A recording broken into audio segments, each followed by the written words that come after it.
하나님의 말씀은 신약성경 사도행전 10장 24절부터 35절까지 교독하겠습니다. 신약성경 204쪽입니다. 사도행전 10장 24절부터 35절까지 교독하겠습니다. 이튿날 가이사랴에 들어가니 고넬료가 그의 친척과 가까운 친구들을 모아 기다리더니 마침 베드로가 들어올 때 고넬료가 맞아 발 앞에 엎드려 절하니 베드로가 일으켜 이르되 일어서라 나도 사람이라 하고 더불어 말하며 들어가 여러 사람이 모인 것을 보고 이르되 유대인으로서 이방인과 교제하며 가까이 하는 것이 율법인 줄은 너희도 알거니와 하나님께서 내게 지시하사 아무도 속되다 하거나 깨끗하지 않다 하지 말라 하시기로 부름을 사양하지 아니하고 하노라. 문돈이 무슨 일로 나를 불렀느냐. 고넬료가 이르되 내가 나흘 전 이맘때까지 내 집에서 제9시기도를 하는데 갑자기 한 사람이 빛난 옷을 입고 내 앞에 서서 말하되 고넬료야, 하나님이 내 기도를 들으시고 내 구제를 기억하셨으니 사람을 요바에 보내어 베드로라 하는 시몬을 청하라. 그는 바닷가 무두자니 시몬의 집에 유숙하느니라 하시기로 내가 곧 당신에게 사람을 보내었는데 오셨으니 사랑하리라. 이제 우리는 주께서 당신에게 명하신 모든 것을 듣고자 하여 자 하나님 앞에 있나이다. 베드로가 입을 열어 말하되 내가 참으로 하나님은 사람의 외모를 보지 아니하시고 각 나라 중 하나님을 경외하며 의를 행하는 사람은 다 받으신 줄 깨달았다. 아멘. 할렐루야. 아멘. 어떤 남편이 어느 날부턴가 이 부인하고 대화가 잘 안 되는 것을 느꼈습니다. 말을 해도 대답을 잘 안 하거나 또 엉뚱한 대답하는 것을 보고 이제 부인이 가는 귀가 먹었구나 이렇게 생각이 돼서 부인 모르게 병원에 가서 상담을 했습니다. 의사에게 저희 아내가 가는 귀가 먹은 것 같은데 어떻게 하면 좋겠습니까? 그랬더니 의사가 말하기를 그렇게 말하면 상태를 잘 알 수 없으니까 아내가 얼마나 못 알아듣는지 그리고 몇 미터에서 못 알아듣는지 한번 측정을 해봐야 됩니다. 그랬어요. 그러면서 방법을 가르쳐줬습니다. 남편이 집에 와서 저녁을 준비하고 있는 아내에게 한 10m쯤 떨어져서 말을 합니다. 여보, 오늘 저녁 메뉴가 뭐요? 아내가 못 알아들었는지 아무런 대답이 없습니다. 그래서 이번에는 5m쯤 가서 여보, 오늘 저녁 메뉴가 뭐요? 근데 답이 없습니다. 그래서 다시 1m쯤 뒤에 가서 큰 소리로 여보, 오늘 저녁 메뉴가 뭐요? 그랬더니 아내가 돌아보면서 그랬어요. 내가 불고기라고 아까부터 3번이나 얘기했잖아요. 여러분, 가는 길을 먹은 게 누군가요? 아내가 아니라 사실은 남편이 가는 길을 먹었던 것이죠. 사람은 이렇게 자기를 모를 수 있습니다. 여러분, 믿음은 들음에서 난다 그랬어요. 우리의 영적인 귀가 밝아진 이 시간이 되어지기를 축원합니다. 오늘 설교의 제목은 참된 신앙인입니다. 운동선수는 어떤 코치 밑에서 훈련받느냐에 따라서 그의 실력이 결정됩니다. 음악도 어떤 선생님에게 레슨을 받느냐에 따라서 그의 실력이 달라지죠. 성악 같은 것을 하는 경우에 보면 대개 그 가르치는 선생님을 많이 닮아간다. 그런 이야기를 합니다. 우리가 신앙생활을 잘하는 방법 중에 하나가 좋은 모델링을 하는 겁니다. 그러니까 사람이 본받을 대상이 있는 사람은 행복한 사람이에요. 그리고 본받을 줄 아는 사람은 발전이 있습니다. 그러니까 뭔가 본받을 만한 대상이 있고 또 그것을 본받을 줄 아는 사람은 자라가는 거예요. 변화가 되는 거예요. 오늘 저는 우리가 본받아야 될 아주 중요한 신앙인 한 사람을 소개시켜 드리려고 합니다. 그는 바로 백부장 고넬료라고 하는 사람입니다. 고넬료는 사도행전에 나오는 로마군 장교입니다. 사도행전을 보면은요, 사도행전 7장에는 스데반 사건이 나옵니다. 스데반 집사님이 나와요. 사도행전 8장은 제가 지난주에 설교한 겁니다. 빌립 집사가 등장합니다. 에티오피아 내시를 전도하는 빌립 집사가 등장해요. 사도행전 9장은 사도 사울이 이제 예수님을 만나서 회심하는 그러한 장면이 사도행전 9장입니다. 그리고 10장에는 고넬료 사건이 오늘 등장을 합니다. 이렇게 어떻게 보면 스데반도 등장하고 빌립도 등장하고 그렇지만 사실은 사도행전 전체를 놓고 보면 사도행전은 크게 두 부분으로 나눠집니다. 하나는 1장부터 9장까지는 베드로가 중심이 되는 사역이에요. 그리고 11장부터 28장까지는 바울이 중심이 되는 그러한 내용을 기록한 것이 사도행전입니다. 그 중간에 오늘 사도행전 10장의 고넬료 사건이 그 중간에 들어가는 거예요. 그러니까 이것은 굉장히 중요한, 어떻게 보면 하나님께서 유대인들에게 복음을 전했던 그 사건이 복음의 줄기가 이제 이방인들에게로 전해지는 이것을 나타내는 게 10장부터의 사건인 거예요.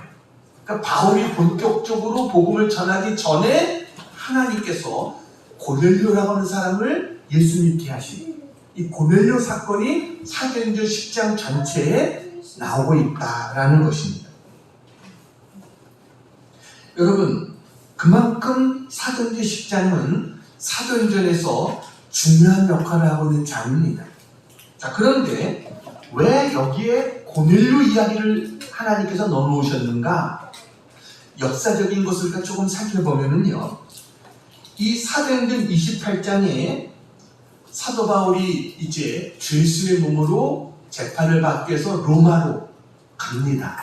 그러니까 바울이 로마에 도착했을 때가 주후 60년경으로 봅니다. 주후 60년. 그리고 바울이 약 2년여 동안 감옥에 갇혀 있어요. 그러다가 바울이 잠깐 풀려나게 됩니다. 그리고 나서 또다시 잡히게 돼요. 2차 잡혀가지고 바울이 그때 유죄 판결을 받게 됩니다. 그게 주후 63년입니다. 그러다가 바울이 주후 64년에 순교를 당하게 됩니다. 그러니까 바울이 로마에 도착했을 때가 언제쯤이라고요? 주후 60년경에 도착했다. 이것을 먼저 잘 기억해야 돼요. 그런데 바울이 주후 60년경에 로마에 도착해서 보니까 이미 로마에 예수 믿는 사람들이 여럿 있었어요.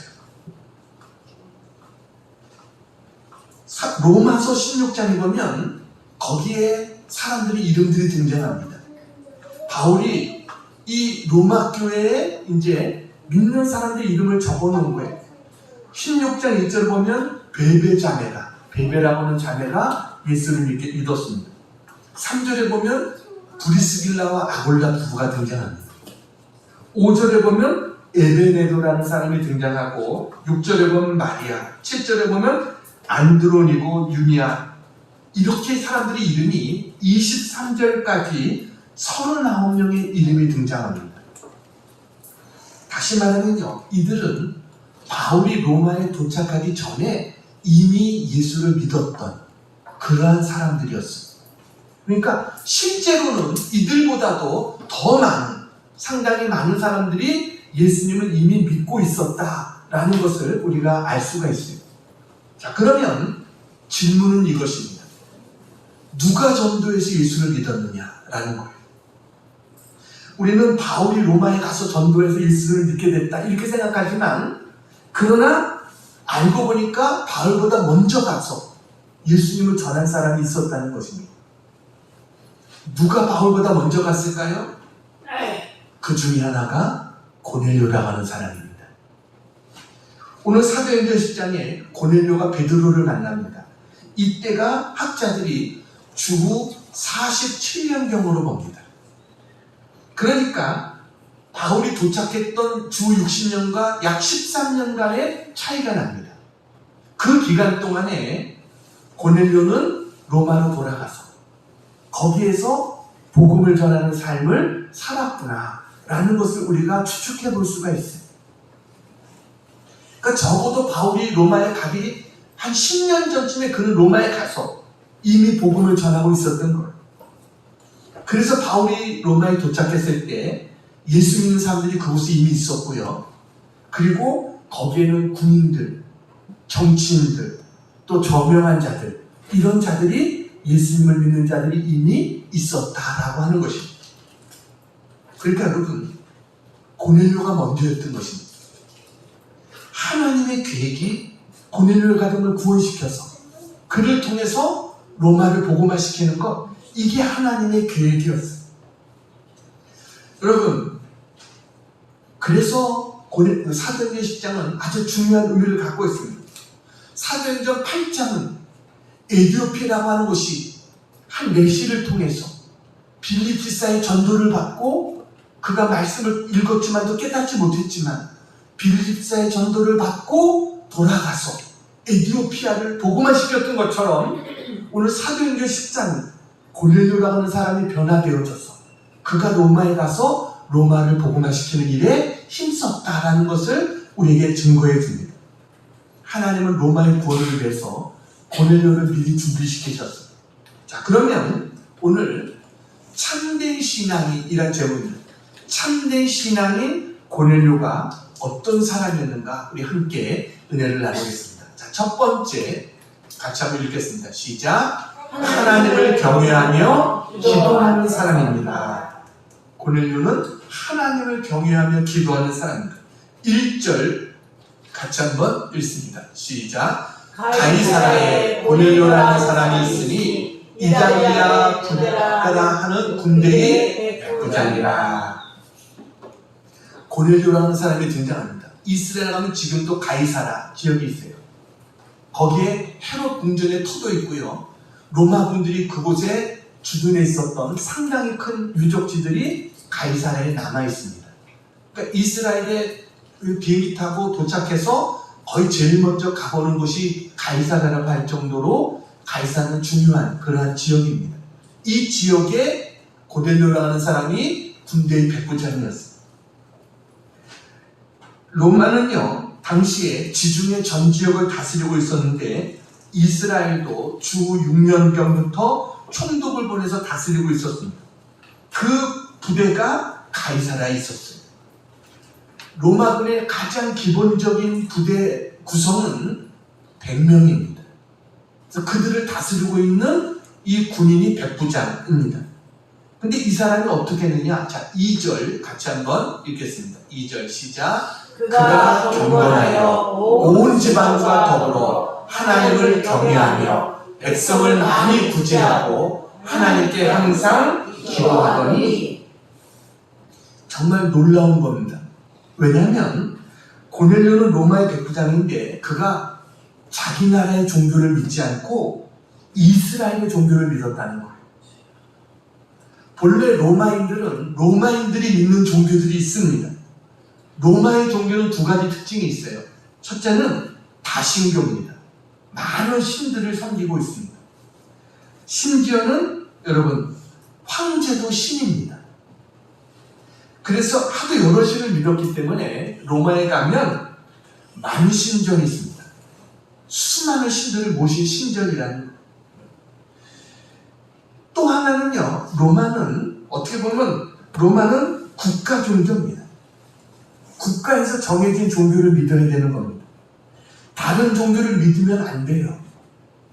여러분, 그래서 고넬료가 로마의 장교로서 로마의 신을 믿지 않고 이스라엘의 신을 믿었다?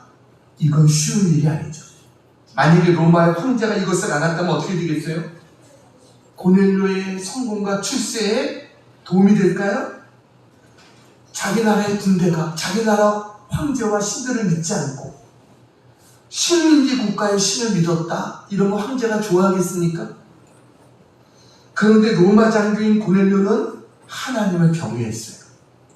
여러분, 그리고 그는 경건했다라고 말합니다. 참 군인하고 안 어울리는 단어들 아닙니까? 군인이 경건했다. 좀 뭔가 좀 사람을 죽이고 전쟁에서 승리해야 될 군인인데 그가 경건했다라는 거예요. 그것도 자기뿐만이 아니라 온 집안과 더불어 그랬어요. 온 식구가 더불어 하나님을 경외했다는 거예요. 여러분, 그는 국가의 공인으로서 그렇게 하나님을 섬기고 경건하고 하나님 앞에 하나님을 경외하며 믿음으로 나갔던 사람, 이 사람이 바로 고넬료였다라는 것입니다.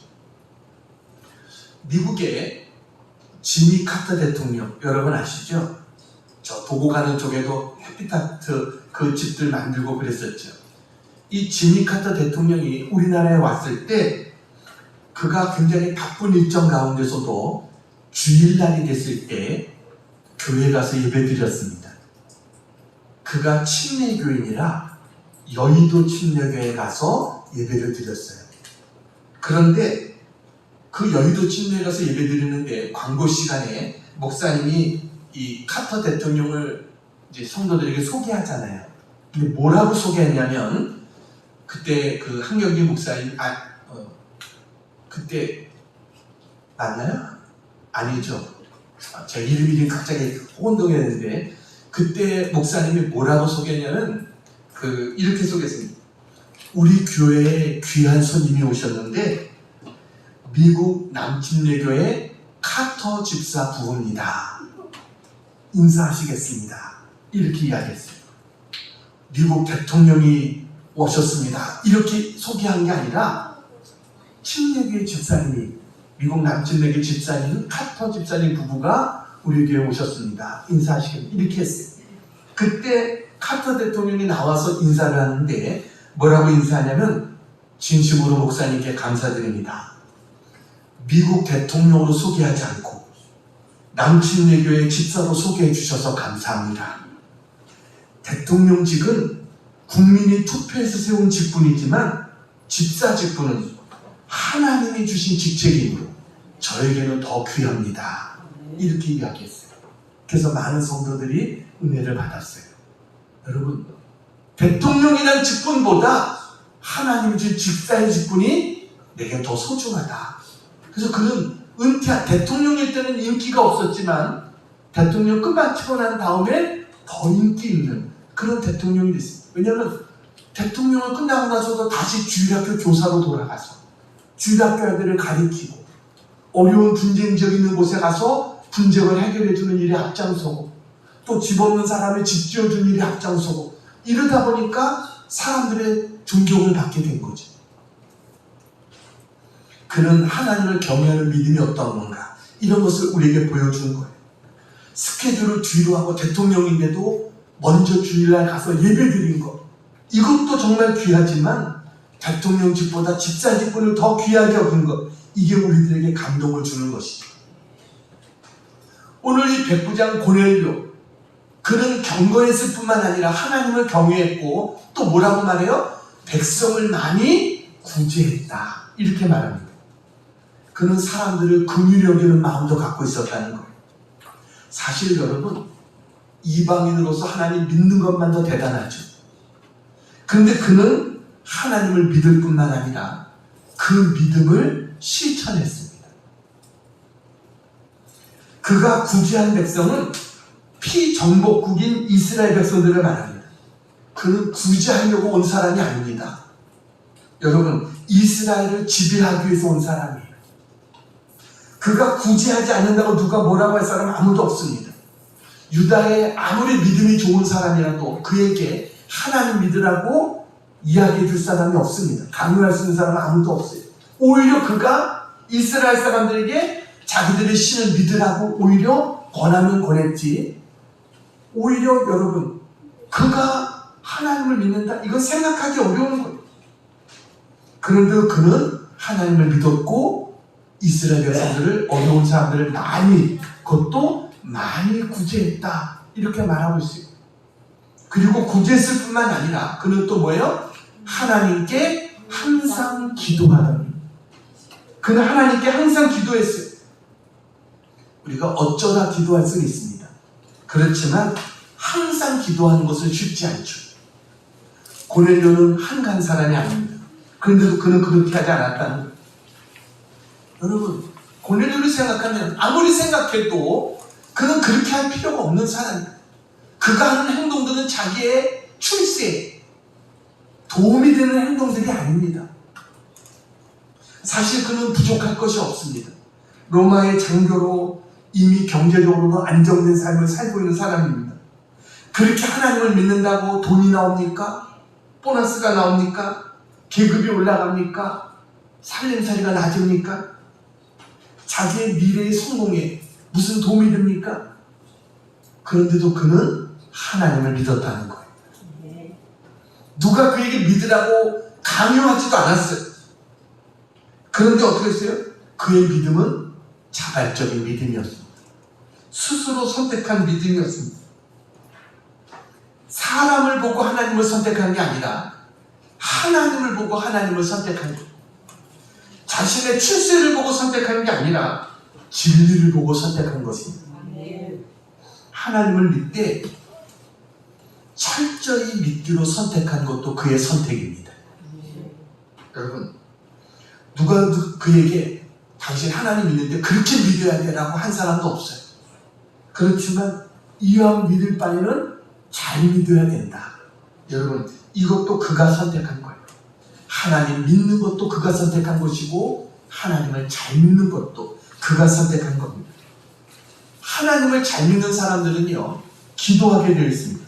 오늘 3절 4절 같이 한번 읽겠습니다. 3절 4절 시작. 하루는 제 90쯤 되어 환상 중에 밝게 보매 하나님의 사자가 들어와 이르되 고넬료야 하니, 고넬료가 주목하여 보고 두려워 이르되 주여 무슨 일이니까? 천사가 이르되 내 기도와 구제가 하나님 앞에 상달되어 기억하신 바가 되었으니, 그는 제9시에 기도를 했다. 그 시간을 정해놓고 기도했다는 거예요. 그런데 오늘 성경에 보니까 한번 따라해보세요. 상달되어 기억하신 바가 되었으니. 상달되어 기억하신 바가 되었으니. 여기서 기억한다는 말은요, 단순히 알고 있다는 의미가 아닙니다. 하나님은 전지하신 하나님이십니다. 하나님이 뭘 모르시겠어요? 하나님은 다 아세요. 근데 여기서 기억하셨다는 단어는 헬라어로 무네모시논이라는 단어입니다. 이 단어의 뜻이 뭐냐면 기념물, 기념비, 그런 뜻입니다. 이게 무슨 말이냐면 하나님이 그를 기념비로 삼기 위해서 기억하셨다는 거예요. 그리고 하나님이 그에게 기념물을 주시기 위해서 기억하셨다, 그런 의미입니다. 여러분, 아브라함이요, 하나님 앞에 아들을 달라고 25년을 기도했습니다. 그랬더니 하나님께서 그에게 이삭을 기념물로 주셨죠. 한나가 오랫동안 자녀를 위해서 기도했어요. 그랬더니 하나님께서 때가 되니까 그에게 기념물을 주세요. 그게 누구예요? 사무엘을 주신 것입니다. 다윗이 성전을 위해서 하나님 앞에 기도합니다. 성전 짓는 것을 소원하고, 그랬더니 하나님께서 어떻게 하셨어요? 솔로몬을 통해서 그에게 하나님의 성전을 지을 수 있도록 허락해 주셨습니다. 하나님은요, 우리의 진실한 기도를 들으시고 그리고 기억하신 하나님이신 것을 믿으시기 바랍니다. 아멘. 기억하실 뿐만 아니라 하나님은 그 순간부터 뭔가를 시작하고 계신 거예요. 우리의 기도를 받으시는 순간 하나님은 뭔가를 시작하고 계세요. 하나님은요, 능력 있는 사람과 일하지 않습니다. 하나님은 기도하는 사람과 일하십니다. 하나님은 돈 있는 사람과 일하지 않습니다. 왜요? 모든 돈이 다 하나님 것인데, 하나님은 기도하는 사람과 일하십니다. 이 말을 바꾸면 하나님은 기도하지 않는 사람과는 일하지 않으신다 라는 거예요. 우리 하나님 앞에 기도하는 종들이 다 되어야 될 줄로 믿습니다. 미국의 어느 지역에 한 소녀가 아주 난치병을 앓고 있었어요. 그래서 집 밖에도 못 나가고 침대에 누워서만 생활을 해야 됐습니다. 그러다가 어느 날 이 소녀가 그야말로 전도를 받고 예수를 믿게 됐어요. 근데 그는 교회에 출석하기가 어려워요. 목사님이 어느 날 그의 집에 신방을 왔어요. 그리고 그에게 이런 얘기를 했습니다. 침상에 있지만 여기서도 하나님의 기뻐하는 일들을 할 수가 있다 라고 목사님 이야기를 해주셨어요. 몇 년이 지났는데 교회에 이상한 일이 일어나는 거예요. 새로운 사람이 자꾸만 오는 거예요. 교회가 부흥이 일어났어요. 그러다가 얼마 지났는데 이 소녀가 세상을 떠났습니다. 그 소녀가 죽은 다음에 놀라운 사실이 발견이 됐어요. 그게 뭐냐면 소녀의 베개 밑에 56명의 이름이 적혀있는 종이가 발견이 된 거예요. 근데 56명 다 보니까 예수 믿고 구원받게 된 사람들이에요. 이름이었어요. 나중에 보니까 종이를 자세히 보니까 이름 밑에 빨간 표시들이 십자가 표시들이 이렇게 이름 밑에 다 돼 있더라는 거예요. 그래서 이게 도대체 어떻게 된 건가 나중에 알고 보니까 이 소녀가 자기가 알고 있는 믿지 않는 자기 주위의 사람들을 이름을 거기다 적어놓고 기도하기 시작했던 것이었어요. 그리고 이 사람이 예수 믿게 될 때마다 십자가로 빨갛게 이름 밑에 표시를 해놨던 거예요. 결국 그 교회의 부흥은 이 소녀의 기도 때문이었구나. 이것을 나중에 사람들이 알게 됐어요. 우연히 된 게 아니라 자기 몸도 움직이지 못하는 이 소녀가 하나님 앞에 기도했던 그 기도를 하나님이 기억하시고 하나님이 응답하셨기 때문에 하나님께서 이런 축복을 주셨다. 여러분, 하나님 우리의 기도를 응답하신 하나님이신 것을 믿으시기 바랍니다. 아멘. 고넬료가 어느 날 다른 날과 똑같이 정한 시간에 하나님 앞에 기도하고 있었어요. 근데 갑자기 환상을 보게 됩니다. 하나님의 사자, 곧 천사가 그에게 나타나서 내 기도와 구제가 하나님 앞에 상달되어 기억하신 바가 되었다. 그러면서 너는 곧 사람을 욥바로 보내서 베드로라고 하는 사람을 청하라. 그는 지금 무두장이 시몬의 집에 유숙하니 그 집은 해변에 있다. 이렇게 지시를 해줘요. 기도하니까요, 하나님이 찾아오셨어요. 기도하니까 하나님이 새로운 교육을 주세요. 그래서 고넬료는 하나님 말씀에 순종해서 베드로를 초청해다가 하나님 말씀을 듣게 되고 그것 때문에 온 가족이 예수를 믿게 되고 거기에 오순절날 성령이 임했던 것처럼 그 집에 성령이 임하게 되고 그래서 온 가족이 예수 믿고 구원받은, 그래서 이방인의 처음으로 어떻게 보면 온 가족 예수 믿고 구원받고 침례받은 복된 가정이 되는 것, 이게 바로 고넬료의 가정이다라는 것입니다. 오늘 고넬료, 그는 하나님을 경외하는 사람으로 기도의 사람이었다. 자, 두 번째 같이 한번 읽겠습니다. 시작. 하나님의 말씀을 사모하는 사람입니다. 고넬료는요, 하나님을 선택했습니다. 누구의 강요가 아니라 스스로 선택했습니다. 그 다음이 중요해요. 하나님 믿기로는 했는데 어떻게 하나님을 믿고 어떻게 섬겨야 될지 이걸 잘 모르는 거예요. 근데 하나님이 기도 중에 그에게 말씀하십니다. 5절 6절 저희 같이 한번 읽어볼까요? 5절 6절 시작. 내가 지금 사람들을 욥바에 보내어 베드로라는 시몬을 청하라. 그는 무두장이 시몬의 집에 유숙하니 그 집은 해변에 있다 하더라. 그래서 고넬료는요, 세 사람을 급히 보냅니다. 2명의 종과 1명의 자기 부하, 경건한 부하 1명을 보내는데 3명을 보냅니다. 그래서 이 종들은요, 가이사라에서 욥바까지 가이사랴에서 요파까지의 거리는 약 60km입니다. 그러니까 얼마나 걸릴까요? 빨리 가도 하루는 더 걸리죠. 한 이틀 가까이 걸려서 그곳에 가게 됩니다. 그때 베드로는요, 무두장이가 뭐냐면 옛날 성경에는 피장이라고 했는데 그게 무슨 말이냐면 가죽 제품을 만드는 사람입니다.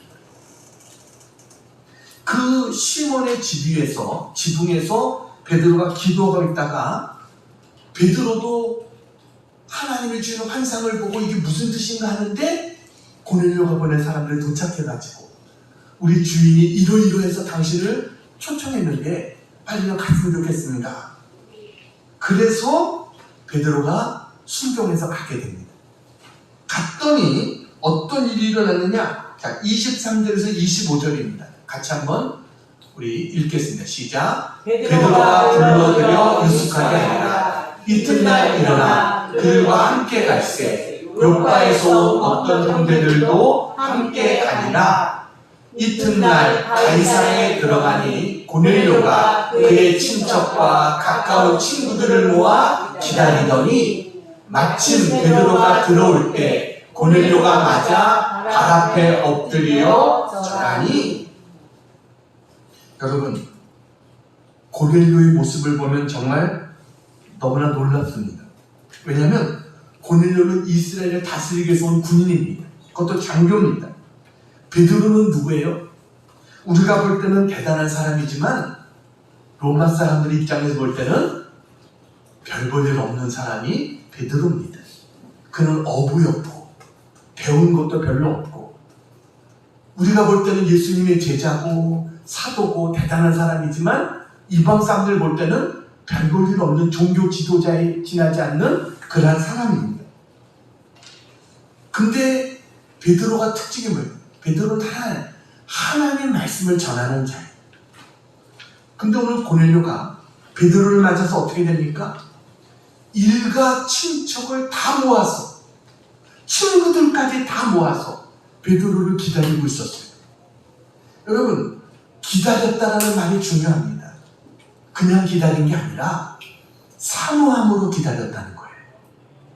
정말 기대하는 마음을 가지고 간절한 마음을 가지고 기다렸다라는 거예요. 진정한 신앙은요, 기다리는 신앙입니다. 하나님이 어떤 자에게 은혜를 베풀어 주실까요? 기다리는 자에게. 하나님은 사모하며 기다리는 자에게 언제나 은혜를 베풀어 주신 하나님이신 줄로 믿습니다. 아멘. 베드로가 금세 온 게 아닙니다. 나흘 만에 왔습니다. 왜냐하면 고넬료가 이야기한 내가 나흘 전 이맘때 기도했는데 이러이러한 일이 있어서 사람을 보냈다. 나흘 만에 도착한 거예요. 근데 이미 다 고넬료는 다 기다리고 있어요. 준비하고 기다리고 있어요. 그러더니 25절 같이 한번 읽어볼까요? 시작. 마침 베드로가 들어올 때 고넬료가 맞아 발 앞에 엎드려 절하니. 여러분, 자기의 가족들, 친척들, 부하들이 다 보는 앞에서 고넬료가 베드로 앞에 절했어요. 왜요? 하나님 말씀을 전해주러 온 사람이었기 때문에 그의 발 앞에 엎드려 절한 거예요. 저는 지금까지 목회하면서 이런 사람 딱 한 번 봤습니다. 제가 서울에 있을 때, 전도사였을 때, 사목교회 부사역자가 전도사로 일했을 때 어떤 집에 신방을 갔어요. 그것도 담임 목사님이 아니라 제 담당 구역이니까, 제가 맡은 구역이니까 제가 이제 신방을 갔는데 그 집사님이 저를 보더니 그 집에 처음 간 거죠. 제 앞에서 엎드려서 절을 하는 거예요. 제가 20대 아주 젊은 전도사였는데 그분이 누구냐면은 미스코리아, 그 딸이 미스코리아입니다. 이름만 대면 알 수 있는 미스코리아예요. 근데 아주 예수를 잘 믿는 그런 여자 성도였어요.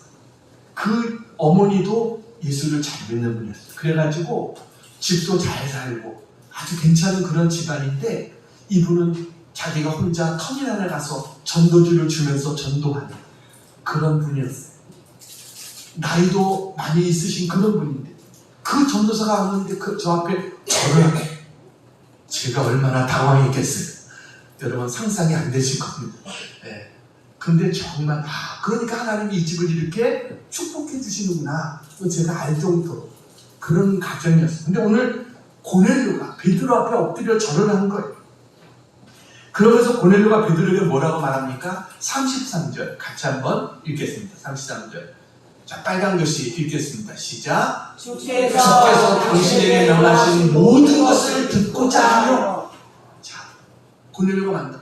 내가 곧 당신에게 사람을 보내었는데 오셨으니 잘했습니다. 그러면서 이제 우리는 하면서 주께서 당신에게 명하신 모든 것을 듣고자 하여 다 하나님 앞에 있나이다.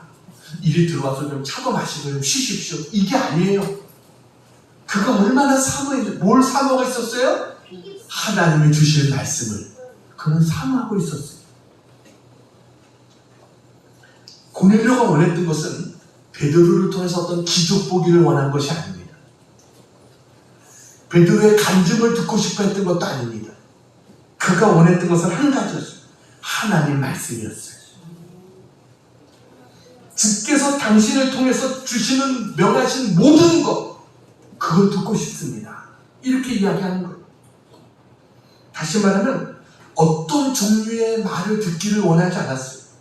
자기에게 필요한 말, 자기 입맛에 맞는 말 이런 말 듣기를 원하는 것이 아니고 당신을 통해서 하나님이 주시는 그 말씀 우리는 그 말씀을 듣기 위해서 지금 이곳에 있습니다. 당신 앞에 있습니다. 이렇게 말하는 겁니다. 우리는 말씀에 어떤 취사 선택하지 않겠습니다. 주여 말씀하옵소서 종이 듣겠나이다. 이것이 고넬료의 자세였습니다. 여러분 우리의 문제는 이겁니다. 우리는 은혜로 하나님을 믿는 선택을 했습니다.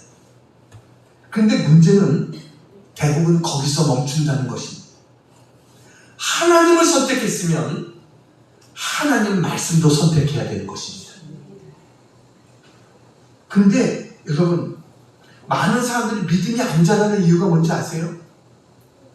말씀을 선택하지 못하기 때문에 믿음이 안 자라는 거. 당신 하나님 믿습니까? 그러면 네 하고 다 대답합니다. 하나님 믿는다고. 그러면 당신은 하나님 말씀 앞에 복종하십니까? 그럼 뭐라고 대답합니까? 글쎄요. 여러분 이게 무슨 말이에요? 하나님과 하나님 말씀이 구별되어 있다는 거예요. 하나님을 믿는다는 말은 하나님 말씀을 믿는 것과 동일한 거예요. 이것을 구별해서는 안 되는 거예요. 오늘 고넬료가 왜 베드로에게 절했어요? 세상 권력으로 말하면 베드로가 고넬료 앞에 절해야 돼요. 그런데 지금 고넬료가 베드로 앞에 절한 이유는 베드로의 인격이 뛰어났다거나 베드로가 어떤 능력이 많거나 이게 아니에요. 하나님 말씀 때문에 그런 거예요. 그가 하나님 말씀을 가지고 왔기 때문에. 여러분 하나님을 믿습니까? 그러면 하나님 믿는 것만큼 하나님 말씀에도 순종하십니까? 그럼 우리 모두가 되기를 축원합니다. 고넬료는 하나님 말씀을 사모하는 자였다. 세 번째 같이 한번 읽겠습니다. 시작. 하나님 말씀에 순종하는 사람입니다.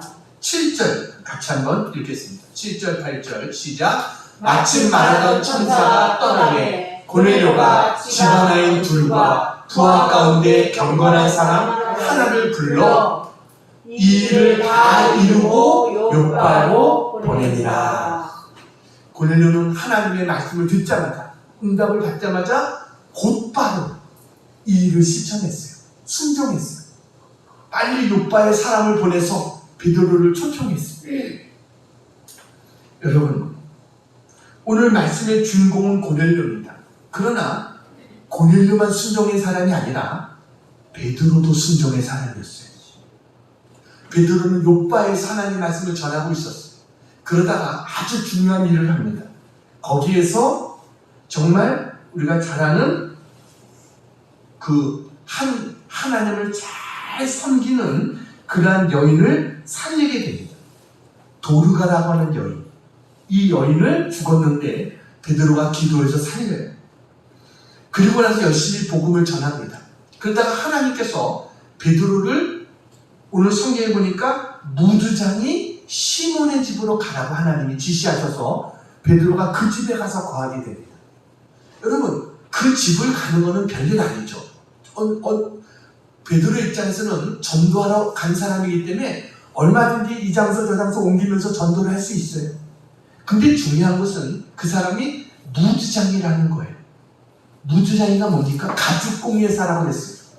이거는요, 짐승을 잡아서 죽여서 그것으로 가죽을 만드는 일을 하는 사람입니다. 유대인들은 그들의 율법에서는 그들을 좋아할 수 없는, 바로 이 사람들이 무두장이에요. 근데 베드로는 하나님 말씀에 순종해서 옮기는 거예요. 그래서 그 집에서 또 정오에 베드로가 기도하다가 환상을 보게 됩니다. 큰 보자기에 짐승들이 담겨서 내려오는 거예요. 근데 그 짐승들은 유대인들이 정결하게 생각하지 않는 짐승들이 담겨서 내려왔어요. 그러면서 하나님의 음성이 들립니다. 베드로야, 이것을 잡아먹어라. 베드로가 깜짝 놀라서, 하나님, 저는 지금까지 이런 정결하지 않은 이것을 먹은 적이 없습니다. 그때 하나님 음성이, 내가 깨끗하다고 한 것을 내가 왜 부정하다고 하느냐? 이것을 듣고 그거 환상이 이제 끝났어요. 그래서 이게 도대체 무슨 의미인가 하는데 고넬료가 보낸 사람이 온 거예요. 그래서 베드로가 순종해서 따라가게 된 거예요. 여러분, 베드로는요, 하나님 말씀이 나면 순종했어요. 이게 베드로였어요. 우리가 지난 시간 여러분 빌립에 대한 이야기도 살펴봤죠. 사도행전은요, 순종에 관한 책의 사전집입니다. 이 빌립도 사마리아에서 열심히 복음을 증거하고 있는데 하나님의 영이 그에게 임해서, 너는 저기 예루살렘에서 가사로 내려가는 길까지 가라, 이렇게 명합니다. 그러니까 빌립이 순종해서 가잖아요. 가까운 길이 아닙니다. 그랬더니 또 그쪽에 도착했는데 그에게 또 뭐라고 합니까? 또 이 수레로 나아가라, 이렇게 이야기가 들려요. 그래서 빌립이 그 수레에 나가니까 한 4시간 성경 읽는 것을 보게 되고, 내가 읽는 것을 깨닫느냐? 아니, 설명해주는 사람이 없는데 어떻게 내가 깨달을 수 있겠느냐? 했더니 빌립이 그에게 설명해주니까, 이거 수레에 좀 타서 좀 나에게 이야기를 해달라 설명해주니까 예수 믿게 되고, 그가 침례를 받고 돌아가서 나라를 복음화시키는 그런 일을 하게 된 거예요. 중요한 것은 다 뭐예요? 순종했을 때 하나님의 역사가 나타나게 된 줄로 믿습니다. 아멘. 우리도 하나님 말씀에 순종할 수 있는 그런 우리 모두가 되기를 축원합니다. 아멘. 이제 한 가지 이야기하고 마치려고 합니다. 사진 하나를 보여드리겠습니다. 네, 사진이 저기는 앞에 나무가 있어가지고 사진이 잘 안 나와요. 저기가 어디냐면 궁합교회라고 하는 곳입니다. 우리 온양 지방에 속해 있는 궁합리에 있는 궁합교회입니다. 여러분, 지난 며칠 전이에요. 지난 주간에 궁합교회에서 지방에 원래 모임이 있었어요. 저도 이제 참석을 하고 왔는데, 신곡리 아시죠? 신곡리에서 가까운 곳에 궁합리가 있습니다.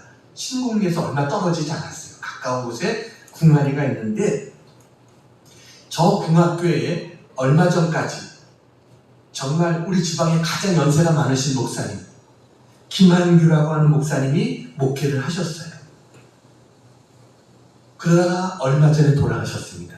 얼마 전에 소천하셨는데, 그래서 지금은 그의 아들인 김요성 목사님이 이제 다시 맡아서 이제 사역을 하고 있어요. 김요성 목사님.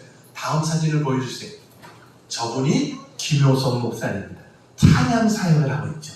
그래서 아산 지역에서 어떤 음악에 관한 일들, 찬양에 관한 일들을 할 때는 저분이 항상 이제 나오는 것을 우리가 보게 됩니다. 저분이 바로 김효성 목사님. 다음 사진을 보여주세요.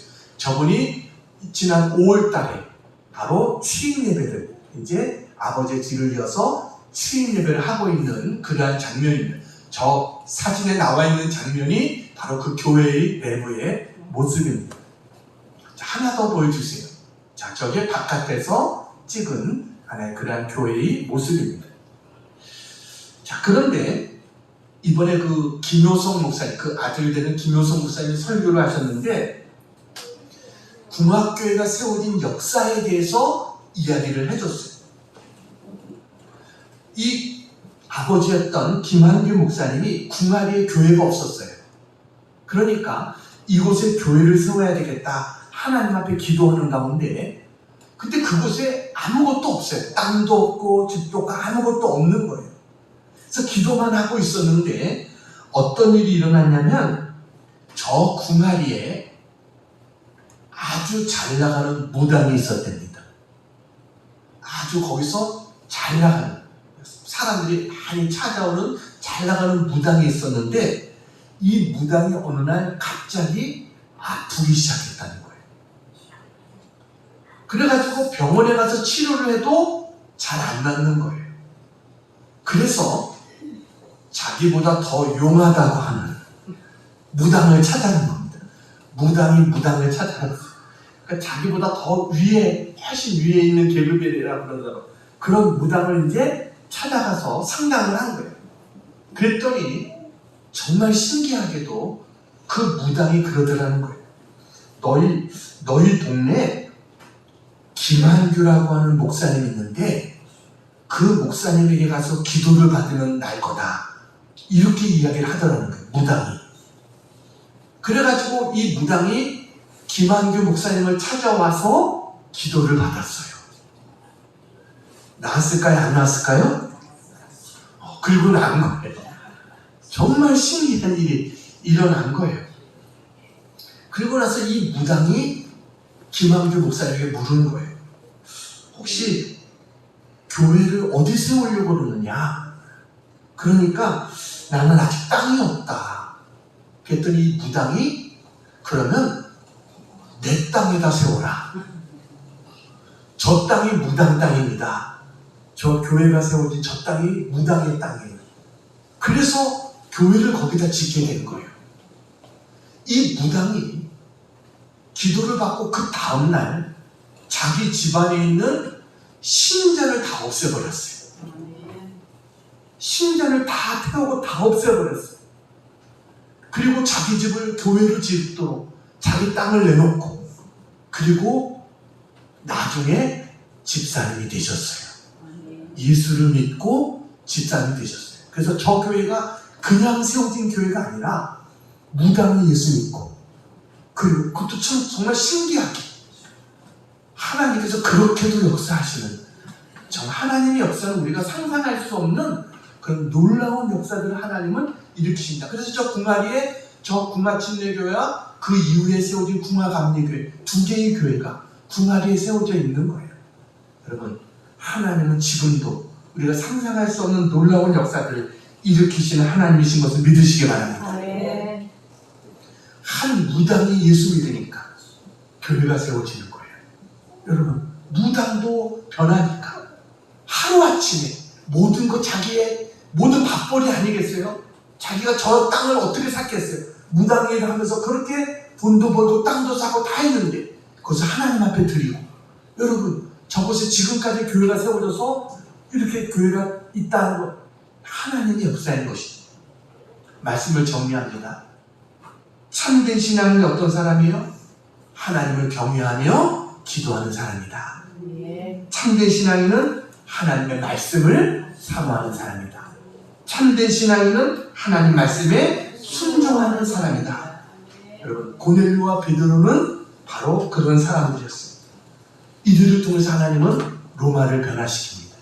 여러분 우리도 언제나 하나님이 내가 너를 기억하고 있어 이것처럼 하나님이 기억할 수 있는 그와 같은 참된 신앙인들이 다 되어지기를 주님의 이름으로 축원합니다. 네. 기도하겠습니다. 사랑하는 하나님 아버지 고넬료처럼 하나님 경외하는 자가 되게 해 주시옵소서. 네. 기도하는 사람 되기를 원합니다. 네. 하나님 음성을 듣고 싶습니다. 하나님 말씀 앞에 순종하는 주의 종들이 되게 해 주시옵소서. 네. 하나님 경건한 삶, 내 힘으로는 안 됩니다. 하나님 도와주시옵소서. 고넬료처럼 그렇게 신앙생활하고 싶습니다. 하나님 은혜를 내려 주시옵소서. 고넬료의 가정처럼 하나님이 기억해 주시는 경건하고 하나님을 경외하며 기도하며 구제하며 하나님 말씀대로 살아가는 믿음의 가정들 다 되게 해 주시옵소서. 하나님 대를 이어 신앙이 잘 이어지게 해주시고 우리의 자녀들이 부모보다 더 좋은 믿음으로 더 큰 신앙으로 하나님 앞에 서게 도와 주시옵소서. 하나님을 기쁘시게 하는 참된 신앙인들이 되게 해 주시옵소서. 그래서 하나님의 은혜와 축복 속에 살아갈 수 있도록 하나님 저들을 도와 주시옵소서. 하나님 저희들 날마다 하나님의 성령의 조명 아래 살기를 원합니다. 성령님의 손길 속에 하나님 변화되는 새로운 존재의 기쁨을 누리게 하여 주시옵소서. 진실로 성령 충만한 기쁨의 삶을 살아가게 해 주시옵소서. 예수님의 이름으로 간절히 기도하옵나이다. 아멘.